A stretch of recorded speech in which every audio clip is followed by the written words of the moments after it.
Jesús seguiré, pongo en él mi mirada, veo su gran amor, canto sus alabanzas, a Jesús seguiré.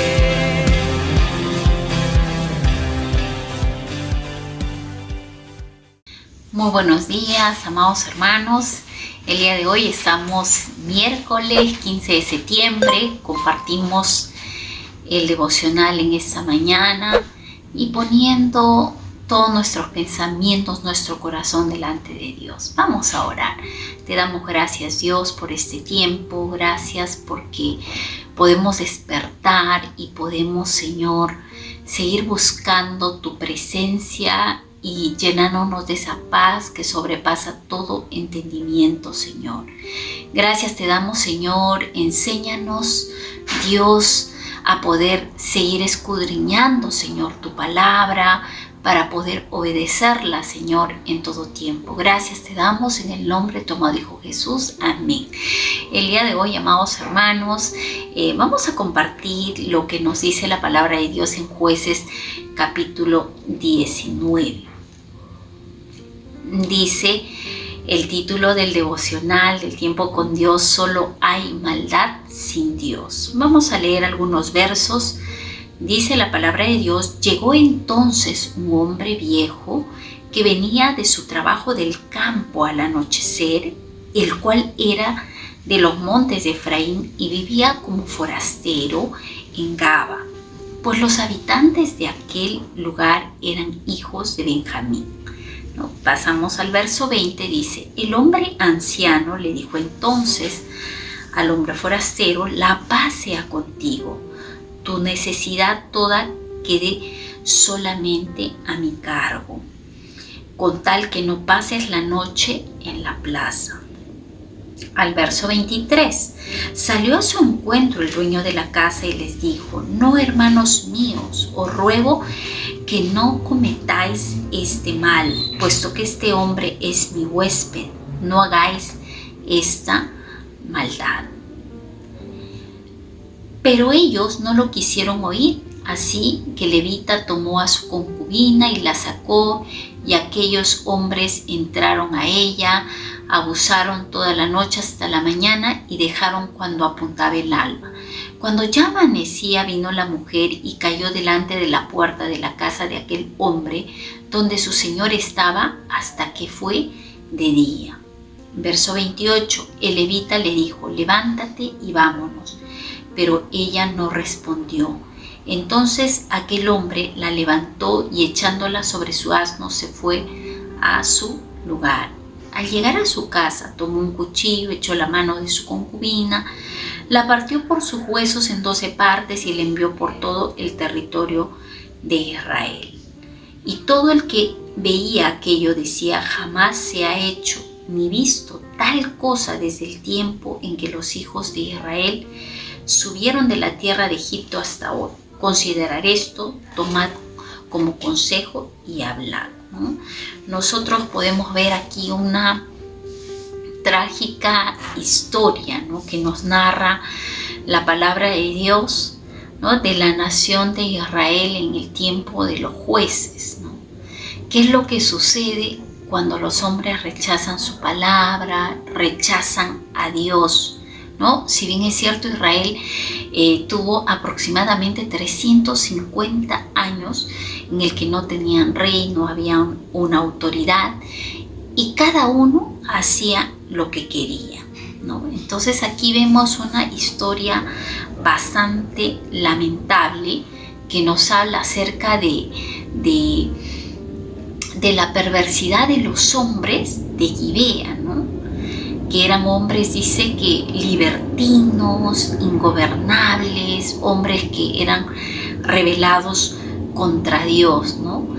Y vemos que estos malos hombres asaltan la casa de un hombre que había decidido dar hospitalidad a este forastero levita, a su concubina y a su criado, porque nadie en ese lugar quería darles hospitalidad a ellos como forasteros. Pero este buen hombre les abre las puertas de su casa y les dice que él les iba a dar posada, ¿no? Y que se debían sentir cómodos en su casa, ¿no? Pero ¿qué es lo que vemos de estos hombres de Gibea, ¿no? Que ellos con tal desprecio hacia los forasteros, ¿qué es lo que hacen, no? Vienen a la casa de este buen hombre y quieren tomar al varón que había llegado de visita a esta casa, a levita, y querían hacer lo que querían con él, ¿no? Y dice que los pecados de estos hombres de Gibea eran semejantes a los pecados que había en Sodoma y Gomorra, ¿no? Porque querían tomar a este hombre, ¿no? Hacer viles cosas y atrocidades, ¿no? Con él, y querían violar las leyes de hospitalidad, ¿no? Que estaban dadas en ese tiempo, ¿no? Finalmente, este levita que estaba aquí en esta casa, ¿no? Da a su mujer. ¿Y qué pasa, no? Con esta mujer, con la concubina? Dice que estos hombres de Gibea hicieron lo que quisieron con esta mujer, ¿no? La humillaron, la degradaron, ¿no? Dice que le faltaron el respeto, ¿no? La violaron y la dejaron casi muerta, ¿no? Es muy doloroso lo que pasó con esta mujer, ¿no? Y podemos nosotros entender de cómo puede convertirse el hombre cuando saca a Dios de su vida, cuando dejan sus pasiones desenfrenadas. ¿Y qué es lo que ocasiona, no? Dice que esta mujer al día siguiente amaneció casi muerta, ¿no? Entonces nosotros podemos entender que aquí podemos ver las atrocidades, una degradación moral, ¿no? Esta concubina de un levita es violada en manos de hombres perversos, ¿no? Y este crimen, porque realmente se puede llamar un crimen, resalta la degradación moral que existía en ese tiempo en Israel, ¿no?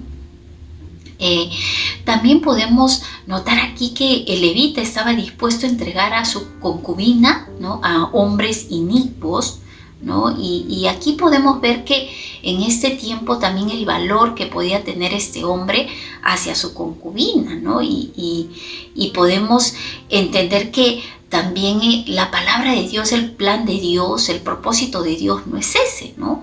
Porque algo que Dios dice en su palabra es que el amor no hace nada indebido, ¿no? El amor no busca lo suyo, no se irrita, no guarda rencor, no se goza de la injusticia, mas se goza de la verdad, ¿no? Podemos nosotros entender que en este tiempo, cómo son las parejas, ¿no? Cómo son los matrimonios, ¿no? Diseñados de acuerdo al plan de Dios, ¿no?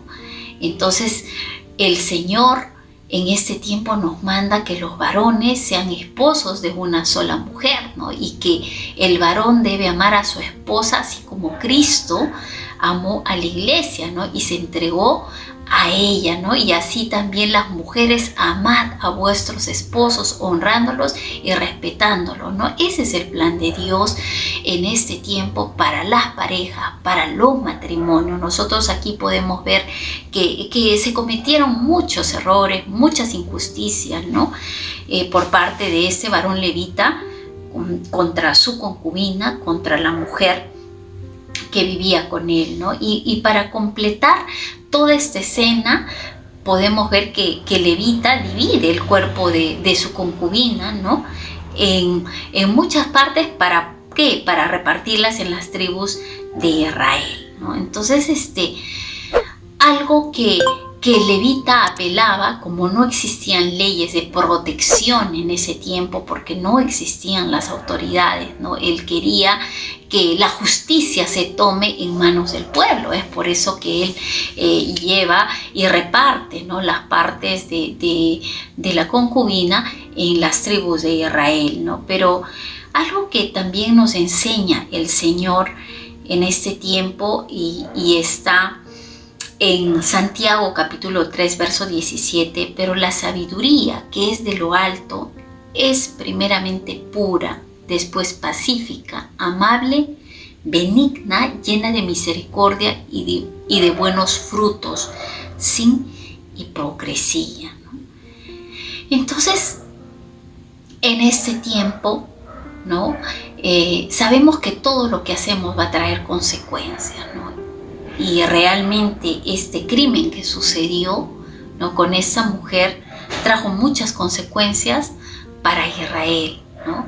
Y nosotros podemos entender que todo esto se suscitó, ¿por qué? Porque hubo maldad, porque hubo degradación moral, ¿no?, por parte de estos hombres, por estas injusticias que cometieron contra la vida de esta mujer, ¿no? El desamor también de una pareja, de poder entregar a esta concubina también en manos de hombres perversos y malos, ¿no?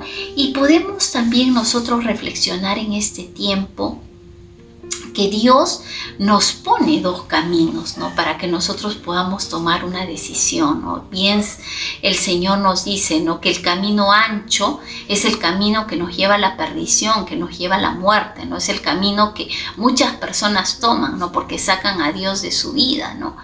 Pero el camino que nosotros escogemos es el camino angosto, no es el camino que nos lleva a la vida, es el camino de privaciones, es el camino en el que nosotros vamos a poder ver límites en nuestra vida, ¿no? Hay cosas que no podemos hacer, hay cosas no podemos dejarnos llevar por nuestras emociones, ¿no? No se pueden dejar llevar las personas por sus bajos instintos, por sus pasiones desenfrenadas, ¿no? Y podemos ver las consecuencias de lo que un ser humano puede hacer fuera de Dios, ¿no? Cuando sacamos a Dios de nuestra vida, ¿no?, el hombre se deshumaniza, ¿no?, comete crímenes detestables, ¿no? ¿Por qué nosotros podemos encontrar este tipo de hechos, ¿no?, que nos narra la Biblia? Para que nunca se vuelvan a repetir en la historia de la humanidad, ¿no? De los fracasos nosotros del pasado, nosotros decidimos elegir un camino, ¿no? Ese camino de bien, ese camino que nos va a traer vida, ¿no? Dice que Dios pone de testigos los cielos y la tierra para que tú escojas entre la vida y la muerte, entre la bendición y la maldición, para que vivas tú y tu descendencia, ¿no? Entonces, nosotros debemos saber en este tiempo cómo estamos viviendo, ¿no? Cómo estamos viviendo delante de Dios, ¿no? Si estamos sacando a Dios de nuestras decisiones, de los caminos errados que estamos tomando en nuestra vida, tenemos que reflexionar. Dice que si confesamos nuestros pecados, Dios es fiel y justo para perdonarnos y librarnos de toda maldad y de toda maldición, ¿no? Aquí sacamos enseñanzas muy importantes, ¿no? Primeramente, que nosotros debemos ser buenos hospedadores, ¿no? Dice que a este hombre y a su concubina, nadie en ese pueblo quería darles hospitalidad, y solamente un buen hombre les abrió las puertas de su casa para poderlos recibir, ¿no? Lo segundo es que cómo una persona puede cometer actos atroces cuando no tiene a Dios en su vida, las consecuencias que acarrean. Luego, la tercera enseñanza que podemos ver es nuestra relación como familia, como pareja, ¿no? En este tiempo Dios nos llama también a poder establecer una relación de pacto, ¿no?, a poder alinearnos de acuerdo al plan de Dios, ¿no? El Señor quiere que nosotros nos casemos, que vivamos una relación de esposo, de esposa, no de ser una pareja de repente informal, una convivencia, no, dar pasos decisivos, ¿no?, de poder tener un esposo, una esposa dentro de una relación de pacto, poder respetar esa relación y poderse amar el uno al otro, ¿no? Y dice que el amor no hace nada indebido, ¿no? Entonces ese varón debe amar a su esposa, amarla, y dice considerarla como un vaso frágil, ¿no? Esa mujer que Dios le ha dado, valorarla, respetarla, ¿no? Y algo que Dios nos enseñó a través de su Hijo Jesucristo es amar a la mujer, darle esa valía que esa mujer le corresponde, ¿no? Porque la mujer ante los ojos de Dios es de gran estima, es honorable. Y aún Jesús a la mujer más pecadora de ese tiempo, cuando querían lanzarle las piedras, que dijo Jesús: el que se sienta libre de pecado, que lance la primera piedra, ¿no? Jesús no condenó a aquella mujer. Jesús, vemos a lo largo de la historia y en todos los evangelios, en las enseñanzas, que siempre Jesús valoró a la mujer, le dio la dignidad, la levantó, la restauró. Vemos a esa mujer también samaritana que llegó al corazón de esa mujer, la levantó, la fortaleció, ¿no? Algo que el Señor no quiere, que la mujer en este tiempo sea humillada, sea menospreciada, ¿no? Algo que el Señor en este tiempo anhela, que las mujeres podamos reflejar el amor de Dios en nuestras vidas, y que se nos debe dar esa valía que nos corresponde, porque las mujeres y tanto los varones han sido comprados por la sangre preciosa de nuestro Señor Jesucristo. Es lamentable lo que podemos ver, lo que pasó con esta mujer, pero es precioso saber que Cristo murió por nosotras y por todos los seres humanos, y vino a traernos vida, y vida en abundancia, ¿no? Si de repente en este tiempo tú que eres mujer, o de repente eres varón, si te menospreciaron, si te humillaron en este tiempo, recuerda que el Señor nos da esa valía, el Señor nos levanta, nos renueva, nos fortalece y nos dice que somos de gran estima y somos honorables, y que nuestra vida tiene propósito, y que el Señor tiene planes de bien para todos nosotros. Podemos entender que a lo largo de la historia, nosotros, si tenemos a Dios y si respetamos la autoridad que Dios pone en nuestra vida, vamos a respetar los mandatos, los estatutos que Él nos demanda para este tiempo. Y finalmente concluyo esta enseñanza en Deuteronomio 6, verso 5, dice: y amarás a Jehová tu Dios de todo tu corazón y de toda tu alma y con todas tus fuerzas. Y estas palabras que yo te mando hoy estarán sobre tu corazón, y las repetirás a tus hijos, y hablarás de ellas estando en tu casa, y andando por el camino, y al acostarte, y cuando te levantes.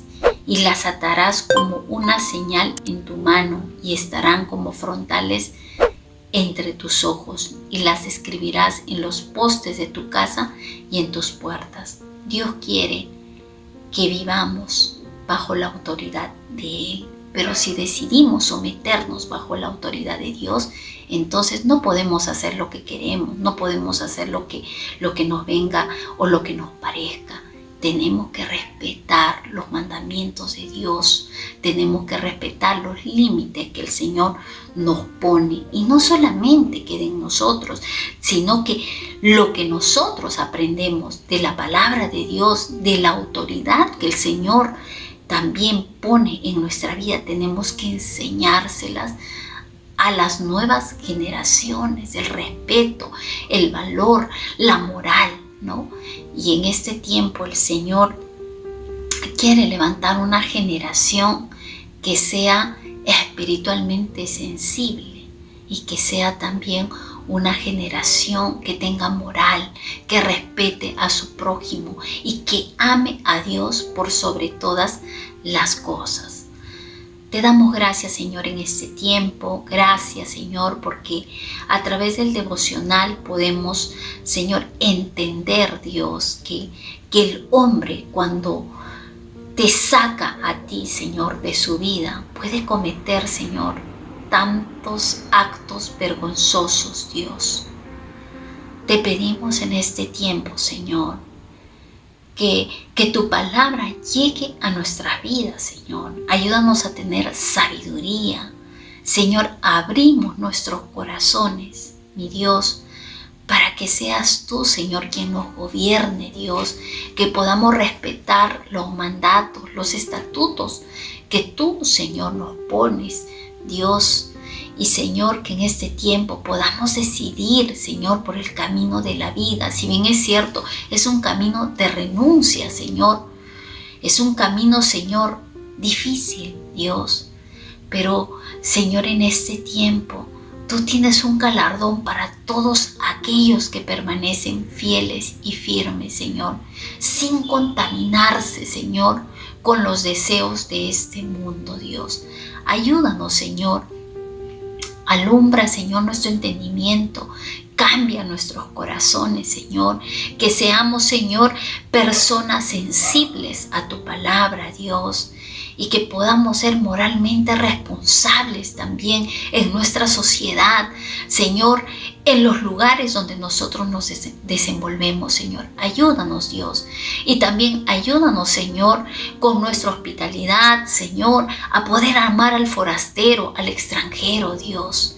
Ayúdanos, Señor, en este tiempo, Dios, como hijos tuyos, Señor, a amar tu palabra, respetarla, Señor, y aprender de estos errores del pasado, Señor, aprender nuevas lecciones, Señor, que nos ayudarán, Señor, en el presente y en el futuro, Señor. Oramos también por la vida de nuestros hijos, oramos, Señor, también por nuestros matrimonios, Dios. Ayúdanos cada día, Señor, a fortalecernos en tiempos difíciles, Señor, y amarnos, Señor, al hombre de pacto, a la mujer de pacto que tú nos has dado, Señor, y que nuestras relaciones, que nuestros matrimonios, Señor, sean hasta que la muerte nos separe. Ese es tu plan divino, Señor, ese es tu plan perfecto, Dios. Gracias, Señor, danos ojos misericordiosos tanto a la esposa, al esposo, Señor. Levanta nuestras familias, Señor, haznos matrimonios fuertes, Señor. Gracias, Señor, porque edificamos, Señor, nuestras familias sobre la roca que eres tú, Cristo. Aun cuando vengan vientos, tempestades, nuestra casa no se moverá, porque tú eres quien le edificas. Gracias te damos por este tiempo. En el nombre de tu amado Hijo Jesús. Amén. A Jesús seguiré, pongo en él